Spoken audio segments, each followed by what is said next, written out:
Following some breaking news on Capitol Hill, less than 2 hours ago, lawmakers in the House approved a bill to raise the debt limit. This, of course, is a big deal because our country runs out of money to pay its bills in just a few days.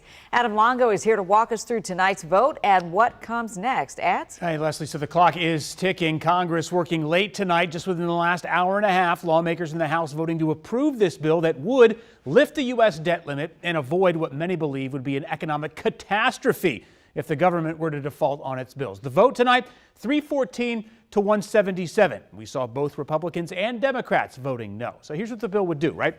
Would restrict some spending for the next 2 years and suspend the debt limit, the debt ceiling, into early 2025. The agreement caps some federal spending, eliminates funding increases for IRS, tightens eligibility for food stamps programs, and loosens some environmental restrictions. All right, so June 5th, D-Day, the potential default day. It's still coming, because this process isn't over. This 99-page piece of legislation, it still has to pass the Senate before being signed by President Biden. But there are already indications that this thing, it's not just going to sail through without some members of the Senate putting up a fight. Case in point, Virginia Senator Tim Kaine, who's pretty upset that the bill includes a provision to approve a controversial natural gas pipeline that would run from West Virginia into Virginia. Kaine says he's going to introduce an amendment to strip that provision out of the bill.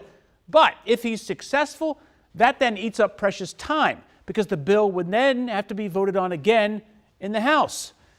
Well, in the meantime, Speaker McCarthy here, moments after the vote, relishing the legislative victory, calling it, quote, the greatest savings in American history. Now, one of those no votes tonight came from Northern Virginia Democrat Jerry Connolly, who in a statement referred to the bill as hostage taking and said he didn't want to enable reckless behavior from Republicans. All eyes on the Senate now as it begins to take this bill up first thing tomorrow. And Leslie. The clock is ticking, ticking, ticking. All right, Ads, thank you.